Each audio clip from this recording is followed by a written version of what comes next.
dia, paz do Senhor, Deus te abençoe. Hoje, sábado, dia 26 de setembro de 2020, com certeza, o dia que o Senhor já preparou sobre as nossas vidas, nossas casas, nossas famílias, nossos queridos. O Senhor esteja sobre você, agindo poderosamente, trazendo à existência as suas promessas, as suas palavras, e você possa viver, você possa experimentar, né? Porque a Bíblia fala que o Senhor, Ele tem bênção e não maldição, Ele tem vida e não morte, Ele tem saúde e não enfermidade. Quando nós nos derramamos diante do altar do Senhor, quando nós o buscamos através da sua palavra, e por causa da sua palavra, as nossas experiências com Ele, então nós vamos vivendo de glória em glória, de vitória em vitória, porque a Bíblia fala que nós veremos, ouviremos, subirá ao nosso coração coisas que ainda não aconteceram, mas que o Senhor tem sobre nós, em nome de Jesus.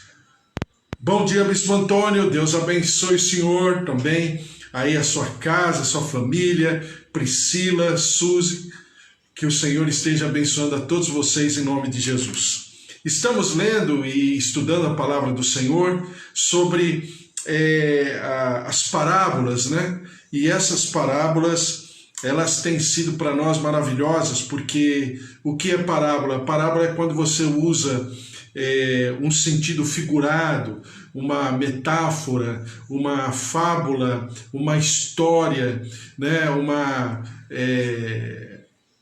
Uma alegoria, para que nós possamos, em comparação, aprender muitas coisas. Bom dia, Magda, tudo bem? Deus abençoe você, tua casa, tua família, em nome de Jesus. Então, a parábola ela tem esse sentido, e principalmente na cultura oriental, na cultura asiática, ela sempre foi muito usada, porque é uma maneira de ensinar, né,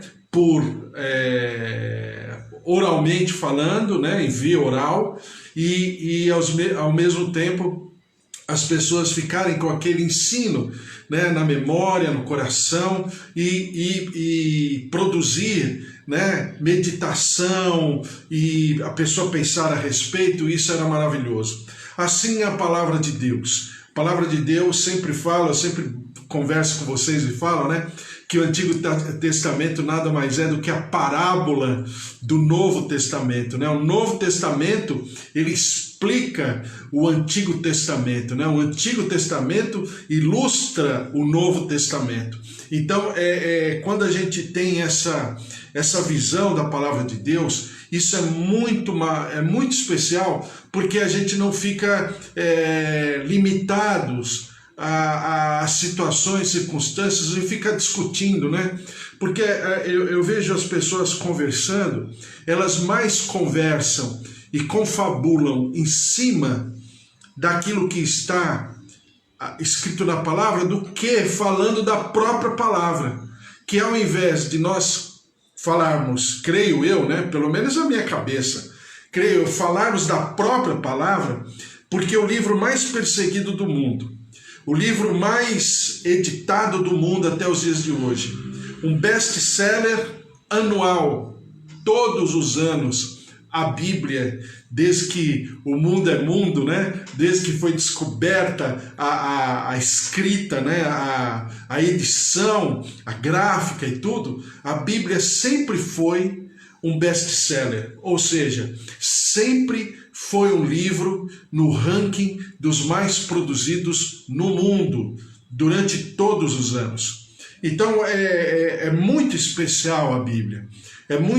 A palavra de Deus ela é muito é muito profunda. A gente aprende, e com isso nós devemos dar muito, creio eu também, e aí é toda o meu entendimento, que nós devemos dar muito mais valor à palavra de Deus do que a qualquer outra coisa que claro, as pessoas têm boa intenção, mas que, sem querer, às vezes fragilizam, enfraquecem a própria palavra de Deus. né? Estamos lendo Malaquias, e eu falava ontem, e eu vou começar do ponto que eu falei ontem para frente.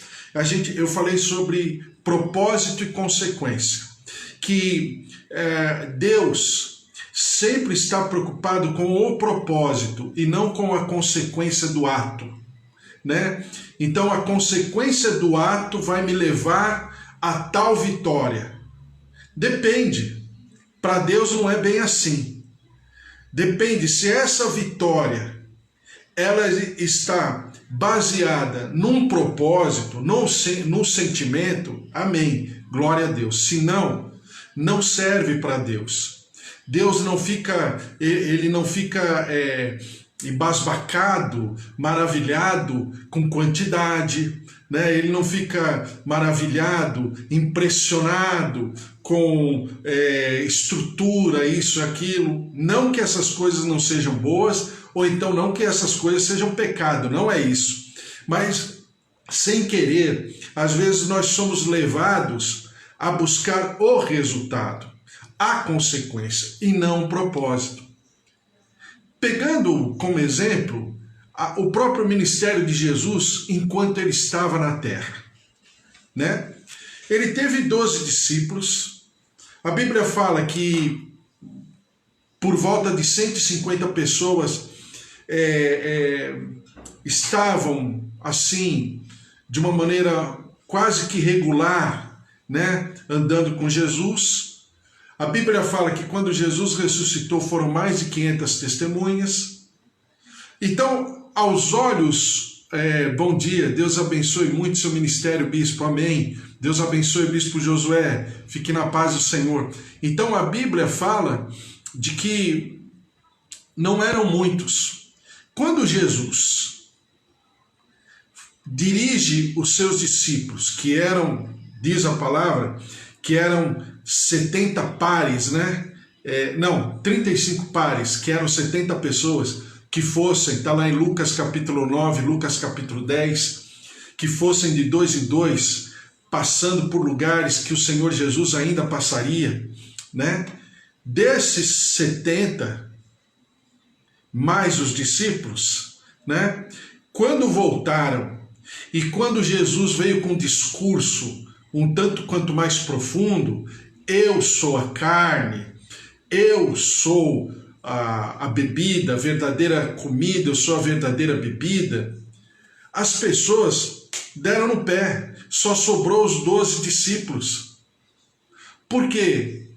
Porque havia um sentimento em Jesus, que era preparar, né, aqueles que o sucederiam no ministério e estariam às portas da inauguração das portas da graça. Então, se você olhar dessa maneira, você pode entender a morte e a ressurreição de Jesus, ainda que esteja escrita na palavra, como coisas não tão, entre aspas, importantes aos olhos humanos, né? Ele falou, foi ministro de cura, de saúde, mas morreu, né? Os seus discípulos saíram correndo, só ficou um, que foi João, o apóstolo João, mais Maria Madalena, Maria e algumas mulheres, só. O restante deu tudo no pé. Por quê? Porque estavam com medo. Claro, e eu não estou incriminando eles porque fugiram, porque a coisa não estava nada fácil. Mas Jesus, no seu propósito, ele cumpriu com tudo aquilo que lhe era de dever cumprir. E isso fez total diferença. Então nós, quando servimos ao Senhor, nós temos que ter sempre isso em mente.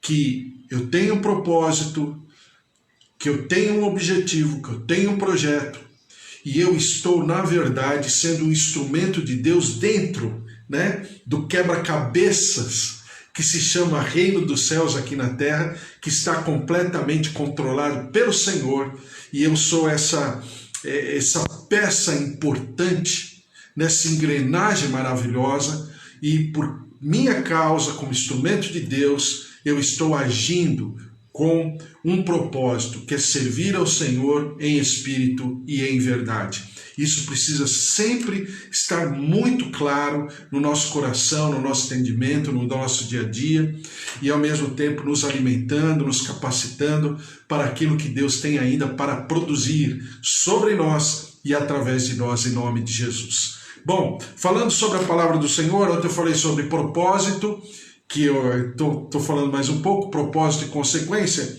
e eu deixei para ler 2 textos que são maravilhosos, que dizem respeito exatamente o que é o propósito e qual o sentimento do Senhor, mas também qual é a ação no mundo espiritual, ao nosso redor, quando nós cumprimos com o propósito do Senhor. Vamos lá, Romanos capítulo 11, versículo 16, e eu já falei, mas a gente não leu, então eu quero ler Romanos capítulo 11, versículo 16, estamos estudando, pensando, meditando sobre a palavra de Malaquias, capítulo 3, versículo de 6 a 12, principalmente sobre dízimos e ofertas. Então, Romanos, capítulo 11, versículo 16, diz assim: E se forem santas as primícias da massa, igualmente o será a sua totalidade. Se for santa a raiz, também os ramos o serão. Olha a visão espiritual da entrega. Quando eu entrego uma parte da porção que eu tenho no altar do Senhor, ofereço ao Senhor, e aquilo que eu sempre falo, aquilo que eu estou oferecendo está sendo santificado? Com certeza. Porque eu estou não santificado no ato místico da entrega, não. Mas eu estou santificando porque eu estou obedecendo a palavra de Deus. É mais do que um ato místico. Então eu estou entregando ao Senhor e ali eu estou santificando. Aquela porção, vamos dizer que seja um valor irreal, né? Um exemplo. Então eu estou entregando, ali tem 10 reais, eu estou entregando esses 10 reais, não importa por onde esses 10 reais passou, né? Qual foi o seu caminho para chegar até ali, porque nós sabemos muito bem do que acontece no mundo, né? Por causa de 10 reais as pessoas matam, as pessoas sequestram, as pessoas traficam, as pessoas cometem uma série de crimes. Então aquele dinheiro, é possível que aquele dinheiro seja um produto do derramamento do sangue de um inocente. Mas quando eu entrego aquele valor, um exemplo, 10 reais, aqueles 10 reais ele está sendo santificado, porque ele está cumprindo aquilo para o qual ele foi feito. Não só nós, mas também os objetos, né? Então, está entregando. Aquilo é tão maravilhoso que eu estou entregando 10, mas estou ficando com, vamos dizer, 90. Esses 90 também está santificado. Por que ele santifica? Porque é o princípio que Paulo está aqui pontuando em Romanos capítulo 11, versículo 16. Que quando eu entrego algo, toda a massa, ela é santificada, ou seja, toda a porção é santificada. E não é apenas uma santificação unitária, personalizada, é também, mas não é só isso. Mas os meus valores estão agindo em santificação por onde ele passar. Entendeu? Então é uma atitude pessoal, é uma atitude de sentimento, é uma atitude muito individual, muito profunda minha, quando eu entrego. Mas ao entregar, eu estou em obediência. E o estar em obediência produz uma ação coletiva ao meu redor e por onde passarem aqueles valores. Se aqueles valores estavam, desculpe agora o termo, agora você vai me entender, Se aqueles valores estavam malditos, agora eles estão benditos. E a partir dali acontece uma nova história. É por isso que eu falo para você que quando a igreja ela se posiciona e ela se move em obediência, por amor, não por obrigação, mas por amor, ela produz, na sua atitude, ela produz bem, ela abençoa, ela se manifesta para a vida e não para a morte. Eu vou ler de novo aqui Romanos capítulo 11, versículo 16, para você guardar no teu coração. E, se forem santas, Paulo que está falando, e, se forem santas as primícias da massa, quer dizer, o principal, o primeiro, o mais importante, eu reservei, eu entreguei no altar do Senhor, então, igualmente será a sua totalidade, e será santa a raiz, será a sua totalidade. Se for santa, aí o fechamento da ideia de Paulo, né? Se for santa a raiz, também os ramos o serão. Raiz por quê? Porque eu entreguei a primícia, eu entreguei o principal, eu entreguei o primordial, eu entreguei o mais importante. Um outro texto que eu quero ler é Ezequiel capítulo 44, versículo 30. Ezequiel 44, 30. Está vendo como a palavra do Senhor ela fala por si só? 44, 30. Ezequiel 44, 30. Já lemos algum tempo atrás, já andamos lendo, mas vamos ler de novo. Ezequiel 44, 30 diz assim: o melhor de todos os primeiros, frutos de toda espécie, toda oferta, serão dos sacerdotes. Também as primeiras das vossas massas dareis ao sacerdote. Essa frase ela é maravilhosa. Ela diz tanto. É tão simples, mas ela fala tanto. Presta atenção. Para que faça repousar a bênção sobre a vossa casa. Agora que está pontuada a frase, eu vou ler de novo. Vamos lá. O melhor de todos os primeiros frutos, de toda espécie, e toda oferta serão dos sacerdotes. Claro, no ato de entregar, né, do louvor ao Senhor, entregando na mão do sacerdote. Também as primeiras das vossas massas dareis ao sacerdote, ou seja, tanto daquilo que produz a terra, como daquilo que produz o trabalho secular, o trabalho normal, né? Agora olha que frase bonita, essa frase é maravilhosa. Para que faça repousar a bênção sobre a vossa casa. Pensando parabolicamente nessa frase, quando eu entrego ao Senhor, eu atraio sobre mim repousar. Eu penso sempre assim, numa folha que cai de uma árvore e ela fica, né?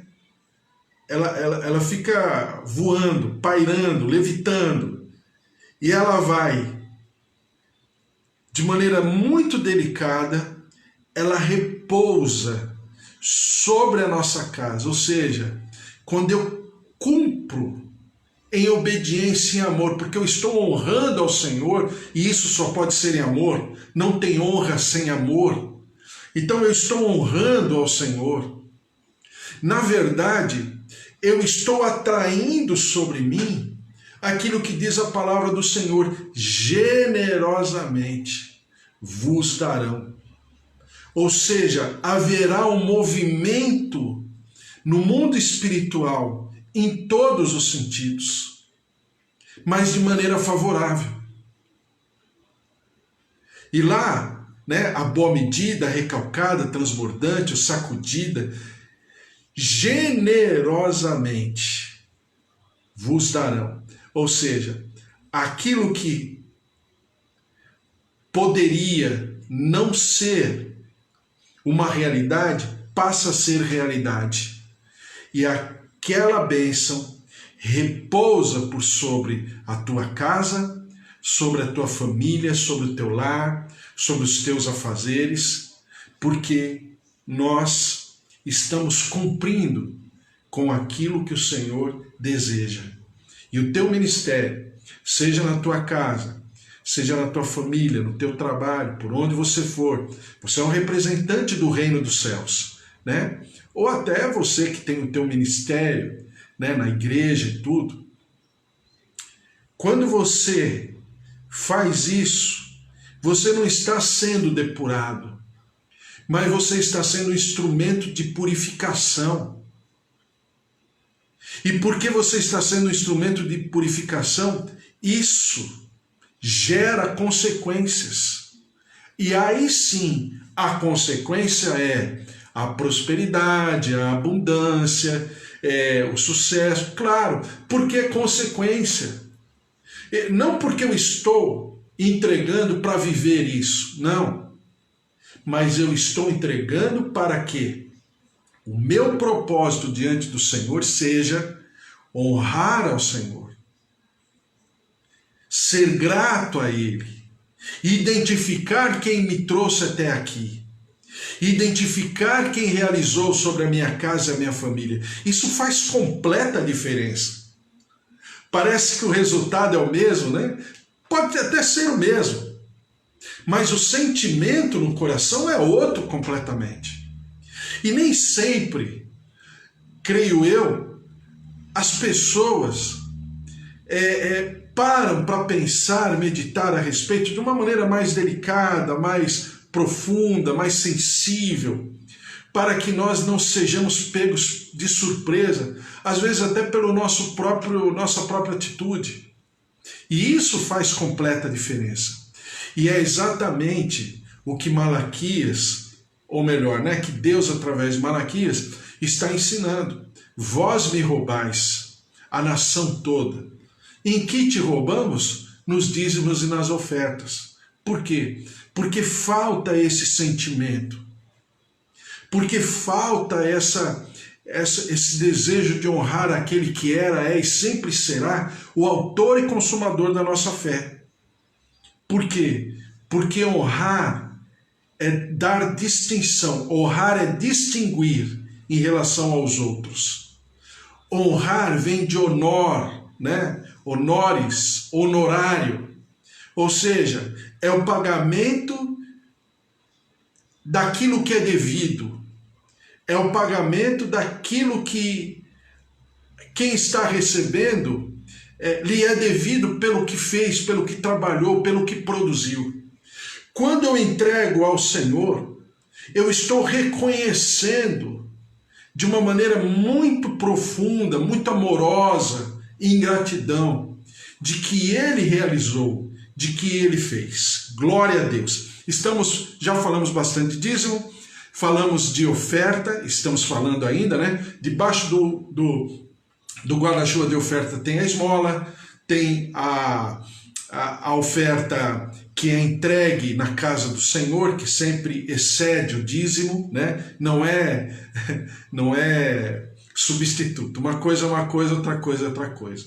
Sempre a oferta, em primeiro lugar, e o dízimo deve ser entregue àquele ministério, ou, entre aspas, eu vou falar mais a respeito, hoje não dá mais tempo, mas a pessoa que representa a glória, o poder, representa o reino dos céus na tua vida, na tua casa, na tua família. É possível, porque existe, principalmente nos dias de hoje, por uma série de razões. Então é aquele que você tem uma comunhão, porque a exemplo daquilo que eu já falei, só resumindo, é a visão, é a lógica do Antigo Testamento da cidade refúgio, que no Novo Testamento nós chamamos de congregação, de igreja. Por quê?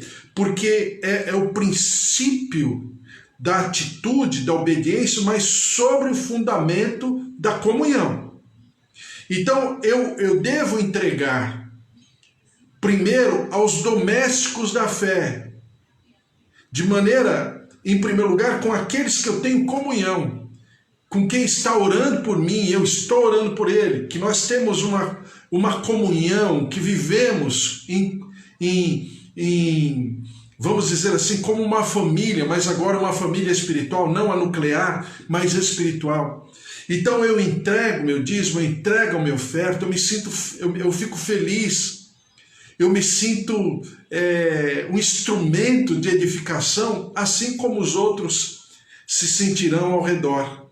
E aí vem a cobertura da autoridade, porque a autoridade era estabelecida em cima de uma comunhão. Não é porque o lugar se chama igreja, desculpe falar assim, perdão, mas a gente está aqui meditando, não estou falando de ninguém.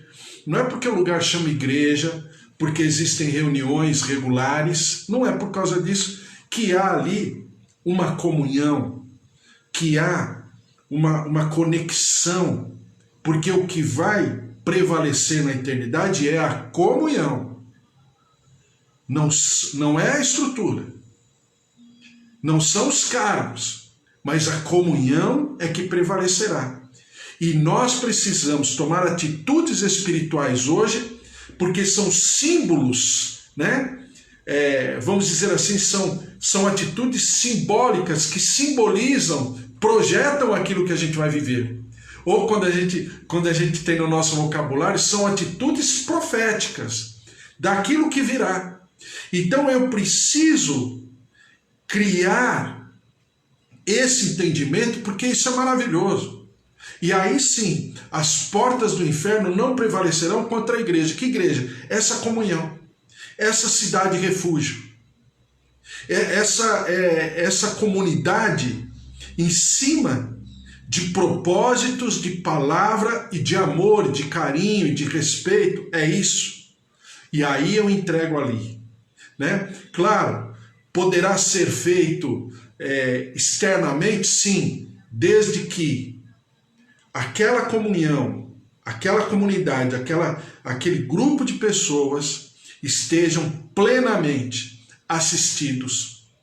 E o meu dízimo e a minha oferta está sendo entregue, como diz aqui na palavra, na mão do sacerdote. E aí eu estou cumprindo com tudo aquilo que são os valores espirituais. Não são preço, são valores espirituais, é diferente. E aí, ali se estabelece realmente uma autoridade, um movimento espiritual, através do qual as portas do inferno, com certeza, não prevalecerão. Entendeu? Então é necessário revermos, pensarmos, meditarmos a respeito. Isso é uma grande bênção, em nome de Jesus. Glória a Deus, o Senhor abençoe a minha tia Rosália, Bispo Antônio, a Cida, Deus abençoe também você, Magda, você que está aí no Facebook, Deus abençoe, a glória, a presença, o poder de Deus esteja sobre a vida de vocês, Eva, Márcia, Fábio, Roseli, João, Dona Polônia, Ângela, todos, estou orando por todos vocês, clamando pela vida de vocês todos os dias, colocando diante do altar do Senhor suas casas, suas famílias e desenvolvendo, né? Aprendendo, meditando pela palavra do Senhor em nome de Jesus. A palavra do Senhor fala que essa atitude doméstica, ela está e eu já vou terminar, em 1 Coríntios capítulo 4, versículo 9, que aí vai abrir aquilo que eu falarei amanhã. 1 Coríntios capítulo 9, versículo 11 a 14, que diz assim: se nós vos semeamos as coisas espirituais, será muito recolhermos de vós os bens materiais? Se outros participam desse direito sobre vós, não temos nós em maior medida? Entretanto, não usamos desse direito, antes suportamos tudo, para não criarmos qualquer obstáculo ao Evangelho de Cristo. Então, é exatamente a figura, esse movimento de comunhão. De um lado, eu sou alimentado, mas do outro também eu sou instrumento de alimento. Em todos os sentidos. Porque é assim que se produz uma comunhão.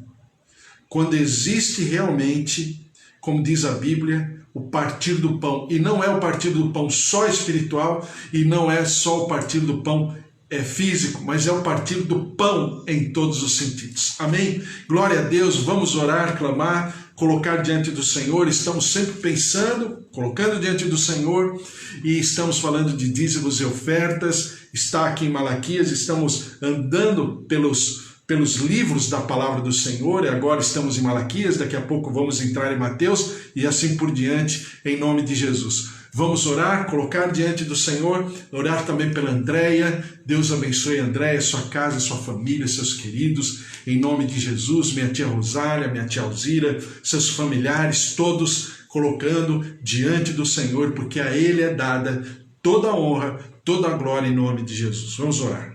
Senhor, nosso Deus, nosso Pai, mais uma vez nós colocamos a Tua palavra diante da Tua presença, para que o Senhor, através do Teu Santo Espírito, possa ministrar, ensinar, falar, exortar, edificar, consolar, e nós daremos sempre toda a honra e toda a glória. Por isso, ó Deus, derrama-te sobre cada família que está aqui representada, cada lar representado. Senhor, em nome de Jesus, vem com a Tua graça, abençoa os nossos idosos, os nossos avós, os nossos tios, os nossos filhos, os nossos pais, o marido, Senhor, a esposa, em nome de Jesus, abençoa, Senhor, todos aqueles a quem nós amamos, são os nossos queridos, nos são caros. Nós colocamos diante da Tua presença, do Teu poder. Senhor, vem com a Tua cura, derrama-te com a Tua saúde sobre a Mônica que nós estamos orando, sobre o Bispo Antônio, sua casa, sua família.